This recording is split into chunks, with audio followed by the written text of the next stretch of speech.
Bonjour à tous et bienvenue dans cette nouvelle capsule. Nous sommes aujourd'hui le dimanche 17 janvier 2021 et aujourd'hui nous allons parler d'éclairage. Il ne vous aura pas échappé que les phares de ce Fiat Ducato n'éclairent vraiment pas beaucoup, c'est peu de le dire, puisque ça éclaire quand même très jaune, jaune pisse, un peu comme ce van. Voilà, ça va devenir le slogan. Mon van jaune pisse, nouveau nom de chaîne. D'autres personnes que je connais et qui ont des Fiat Ducato pour des raisons professionnelles, donc en format camionnette, me disent d'ailleurs exactement la même chose. Ils me tiennent le même discours concernant ces phares. Ça n'éclaire pas, surtout sur route mouillée, ce qui représente pour les phares la pire des conditions, je vais dire, les routes mouillées. Et donc voilà, je trouve ça même limite dangereux. Parfois, dans certaines circonstances, à certains endroits, ces phares sont dangereux. Maintenant, est-ce qu'on doit vraiment s'étonner de cela quand on voit que ce Fiat Ducato, même dans sa version 2021, a quand même encore toujours 3 guerres de retard à tout point de vue. Non seulement les phares, mais le tableau de bord. Si vous prenez la planche de bord, par exemple, elle n'a plus évolué depuis 2006. Un tableau de bord qui ne ressemble à rien, qui est sorti tout droit d'une Twingo version 1 d'avant-guerre quasiment. Donc voilà, tout ça n'est guère étonnant. Et finalement, pourquoi Fiat se sortirait les doigts du... Vous voyez ce que je veux dire ? Puisque ce véhicule se vend comme des petits pains, que ce soit dans les versions camionnettes, les versions avec benne, ou que ce soit pour les intégrateurs, comme ceux qui créent des véhicules de loisirs. Donc voilà, pourquoi évoluer alors que ça se vend très bien tel que c'est? Bref, dans mon véhicule précédent, dont j'ai déjà parlé plusieurs fois, il est vrai.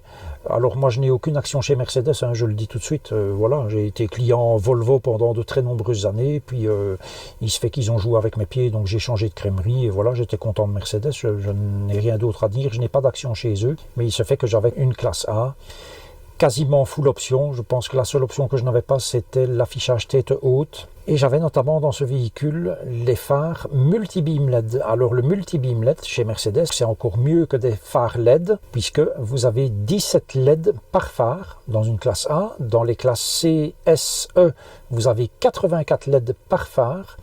Et il y a avec ça, évidemment, un ordinateur qui gère le fonctionnement de ces phares et 2 ou 3 caméras. Si j'ai bonne mémoire, j'avais un schéma complet, mais je ne le retrouve plus. Toujours est-il que, comment est-ce que ce système fonctionne? Eh bien, en fait, dès que vous dépassez 30 km/h et que vous êtes hors d'un éclairage public, donc que le véhicule est dans le noir, en gros, vous êtes en feu de route tout le temps, donc en plein phare, on va dire, feu de route. Et le véhicule reste donc en feu de route en permanence, y compris quand vous arrivez derrière un véhicule ou que vous en croisez, ou les deux.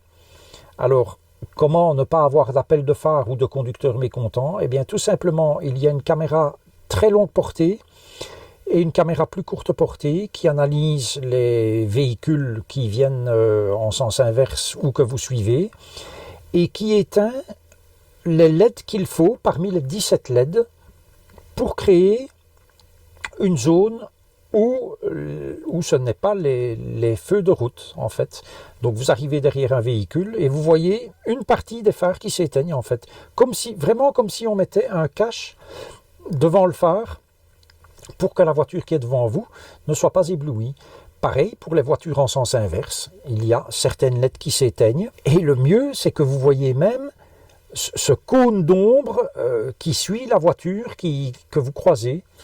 Et c'est assez exceptionnel comme système. Je pense que le système peut gérer jusqu'à 5 véhicules.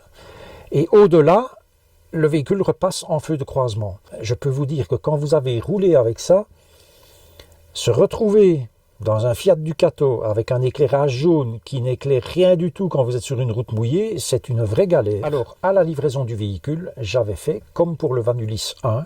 J'avais changé les ampoules d'origine par des ampoules Philips que je vous montre. Voilà, qui sont des Philips 130% en fait. Ça éclaire un tout petit peu mieux, mais il n'y a pas non plus une énorme différence. Et donc cela faisait un moment que je cherchais quand même une solution pour avoir un meilleur éclairage. Quand on cherche phare LED, on tombe beaucoup sur des rampes LED qu'on fixe sur la casquette ou qu'on fixe sur le capot ou encore sur le pare-choc. Bon, moi je n'aimais pas trop cette solution, je voulais vraiment que les phares soient utilisables en permanence pour éclairer la route convenablement. Et je suis tombé sur 2 vidéos YouTube d'anglais qui ont fait cette transformation, qui ont donc enlevé les ampoules d'origine pour les remplacer par des ampoules LED. Alors dans chacune de ces deux vidéos, ils utilisent des ampoules différentes pour les feux de croisement et pour les feux de route. Donc j'ai suivi exactement la même chose. J'ai commandé ces ampoules sur Amazon. Au total, j'en ai pour 56 € pour les 4 ampoules, au format H7, bien évidemment. Je vous montre ici les ampoules que j'ai utilisées pour les feux de croisement et je vous montre également les ampoules que j'ai utilisées pour les feux de route. Vous retrouvez en description le lien Amazon pour pouvoir éventuellement, si vous le souhaitez, acheter ces ampoules. J'en profite pour préciser que tous les liens que je mets depuis le début de la chaîne sur Amazon, ce ne sont pas des liens affiliés. Moi, j'ai très exactement 0 centime si vous allez acheter là. Alors, je n'ai pas filmé le remplacement de ces ampoules dans mon cas. Je vous mets le lien des vidéos en question de ces onglets où vous aurez le processus complet, mais je vous montre néanmoins les grandes étapes. Pour changer les ampoules, je vous conseille vivement de soulever le capot. Voilà. Hop. Pour le bloc optique gauche, vous avez une vis ici, que vous enlevez avec un tournevis Torx T30 et vous avez cette vis ici, tournevis Torx T30 également. Une fois que ces deux vis sont enlevées, vous faites glisser tout le bloc optique vers l'intérieur du véhicule et à ce moment-là, il vient tout seul. Pour l'autre, vous avez la vis T30 qui se trouve là et vous avez l'autre vis T30 qui se trouve là. Pareil, vous faites glisser le bloc optique par là et puis vous le sortez. Avant de sortir le bloc optique, il faut déconnecter le câble électrique qui arrive. Pour cela, la petite attache grise ici, vous la tirez par là et hop, le câble vient automatiquement. Donc c'est même la première opération à réaliser. Et quand vous devrez remettre le bloc optique, bien le remettre dans ces deux attaches, le faire reglisser par là et puis remettre les deux vis. Aussi simple que cela, quand le bloc optique est enlevé, vous aurez accès aux deux couvercles qui se trouvent ici, que monsieur le caméraman va venir montrer. Voilà, vous avez un couvercle en caoutchouc ici et l'autre là, donc pour l'ampoule des feux de croisement et l'ampoule des feux de route. Je peux vous dire évidemment qu'au niveau du résultat, il y a la même différence qu'entre le jour et la nuit. Je vous passe ici des images de la dashcam.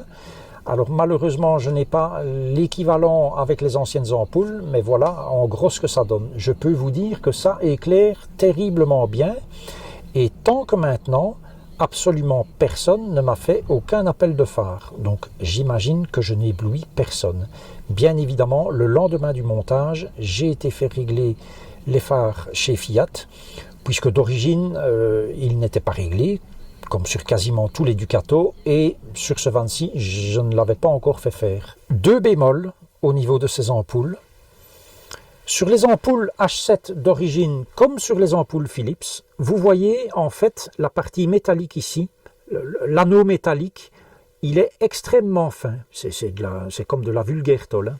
Il se fait que sur les ampoules LED que vous achetez, cette partie de l'ampoule est plus épaisse, et donc quand vous la mettez dans son emplacement, comme ce n'est pas un système d'épingle qui vient pour tenir l'ampoule dans son logement, c'est un petit peu plus compliqué. Donc j'en ai un petit peu bavé pour être certain que l'ampoule tienne bien et ne se barre pas à la première bosse, bien évidemment. Mais tant que maintenant, j'ai roulé dans pas mal de bosses, puisqu'en Belgique, de toute façon, nos routes les pires d'Europe, on n'a que des bosses partout. Et tant que maintenant, les ampoules ne bougent pas. Donc voilà, c'est parfait. Le deuxième bémol, c'est l'aspect légal. Chez Fiat, on me dit oui, pour passer au contrôle technique, ça ne passera pas. J'ai demandé à un policier qui lui m'a dit non, je vois pas pourquoi ça serait interdit. Toujours est-il que quand je passerai au contrôle technique l'an prochain, je remettrai les ampoules d'origine et je les rechangerai par après, puisque maintenant je sais qu'on peut démonter ces blocs optiques très facilement. Honnêtement, je peux vous dire que c'est la modification que j'ai fait à ce van et qui m'apporte finalement le plus. Même si je roule pas énormément quand il fait noir, c'est une différence énorme. Enfin voilà, c'est le titre de la vidéo. Et la lumière fut, ce qui est vraiment le cas. Voilà, je vous dis à la prochaine et d'ici là, prenez grand soin de vous.